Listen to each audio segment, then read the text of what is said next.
Welcome to NRK narrates. దేవుని పరిశుద్ధమైన ప్రశస్తమైన నామానికి స్తుతులు స్తోత్రాలు. మీ అందరికీ నా వందనాలు తెలియజేస్తున్నాను. గడిచిన 2023 సంవత్సరము ముగించుకొని 24వ సంవత్సరంలో అడుగు పెడుతూ 24వ సంవత్సరపు ఆశీర్వాదపు ఫలాలను మనం అనుభవిస్తున్నాం. ఈ 2024వ సంవత్సరం మనందరికీ దయా కిరీటంగా, కృపా కిరీటంగా ఇచ్చిన దేవాతి దేవుడికి స్తుతులు స్తోత్రాలు చెల్లించుతున్నాం. అయితే 2023లో చేసిన విధంగా 2024లో కూడా మనం ఉండకూడదు.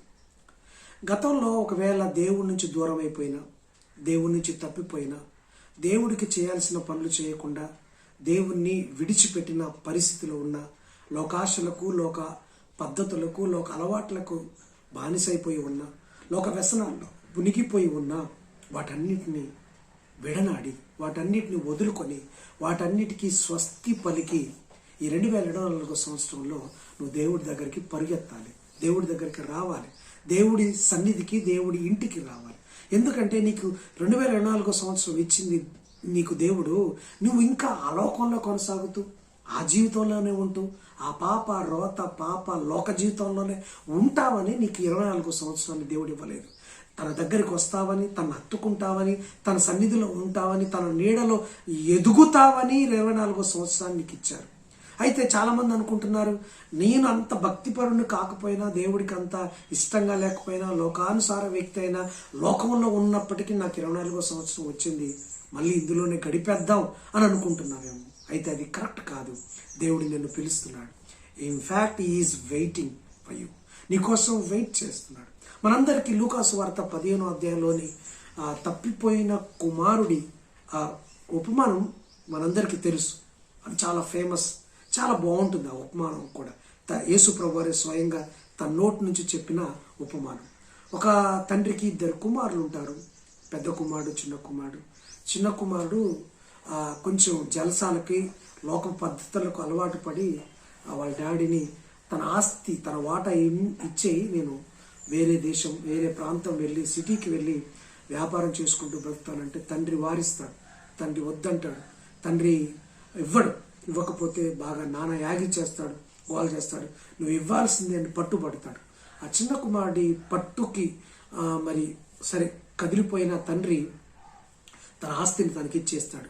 ఇచ్చేసినప్పుడు అతను దూర ప్రాంతానికి, సిటీకి వెళ్ళి ఆ వ్యసనాలకు, ఫ్రెండ్స్కి, పాపానికి ఖర్చు పెట్టి కొన్ని రోజుల తర్వాత తన దగ్గర ఉన్న డబ్బంతా కరిగిపోతుంది.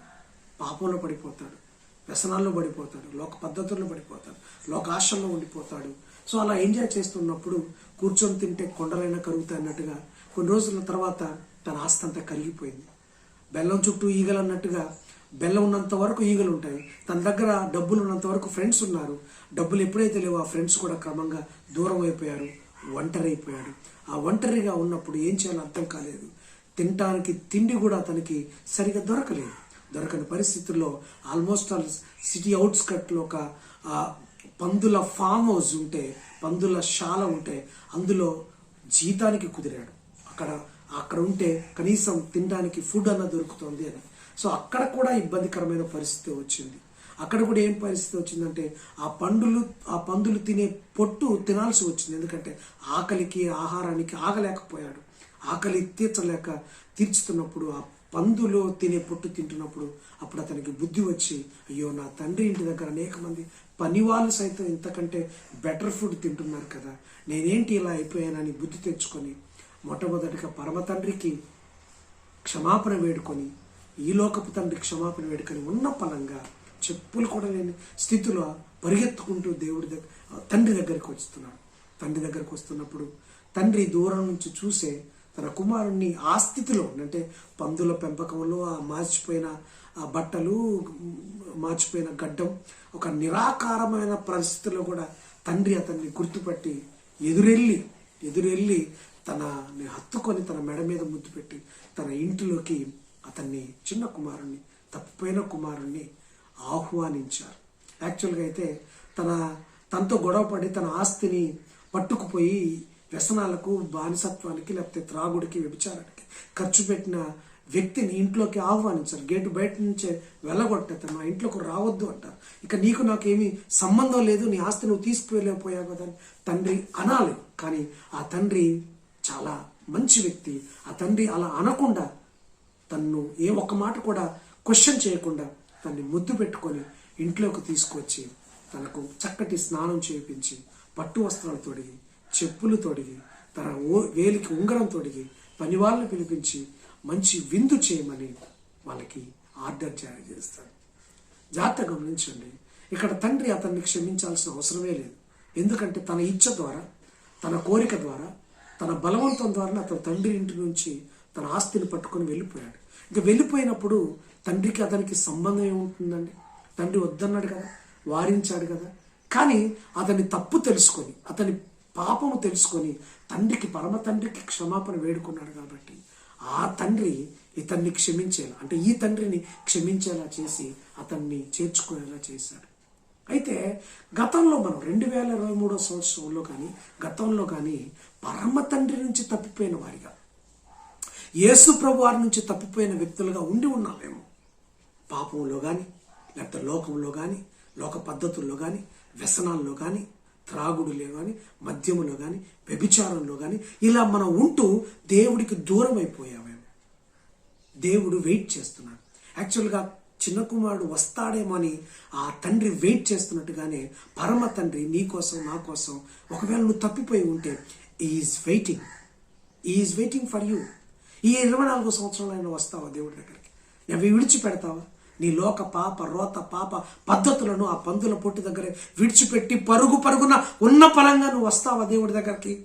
ఆయన నిన్ను హత్తుకోవడానికి, నువ్వు ఉన్న స్థితిలో నిన్ను ముద్దు పెట్టుకొని నిన్ను శుద్ధి చేయడానికి, నిన్ను పరిశుద్ధ పెట్టడానికి, మళ్ళీ నిన్ను హత్తుకొని తన వారసత్వపు ఉంగరాన్ని, తన సమాధానపు సిద్ధ మనసైన ఆ చెప్పుల జోడును, నీకోసం ఒక పట్టు రక్షణ వస్త్రాలను, అలాగే నీకోసం ఒక విందు చేయడానికి ఆయన రెడీగా ఉన్నాడు. ఇంత గొప్ప భాగ్యాన్ని వదులుకొని ఎక్కడున్నావు నువ్వు? ఏం చేస్తున్నావు? ఎందుకు ఆ పిచ్చి? ఎందుకు ఆ లోక సంబంధమైనవి? ఎందుకు ఆ పాప సంబంధమైనవి? ఇంత గొప్ప విందు, ఇంత గొప్ప వస్త్రాలు, ఇంత గొప్ప ఉంగరాలు, ఇంత గొప్ప ఐశ్వర్యం, ఆశీర్వాదం, ఇటర్నల్ ఆశీర్వాదం ఉంటే ఇంకా లోక క్షయమైన వాటి కోసం, ఇవాళ నుండి రేపు వెళ్ళిపోయే ఆ పాప ప్రపంచం కోసం ఎందుకు వెంపర్లాడుతూ అందులోనే మునిగి తేలుతున్నావు? కమ్ అవుట్, రా ఈరోజు దేవుడి దగ్గరికి. ఆయన నిన్ను హత్తుకోవడానికి, నిన్ను కౌగిలించుకొని నిన్ను ముద్దు పెట్టడానికి ఆయన రెడీగా ఉన్నాడు. చిన్న కుమారుడు తప్పిపోయాడేమో, కానీ తండ్రి తప్పిపోలేదు.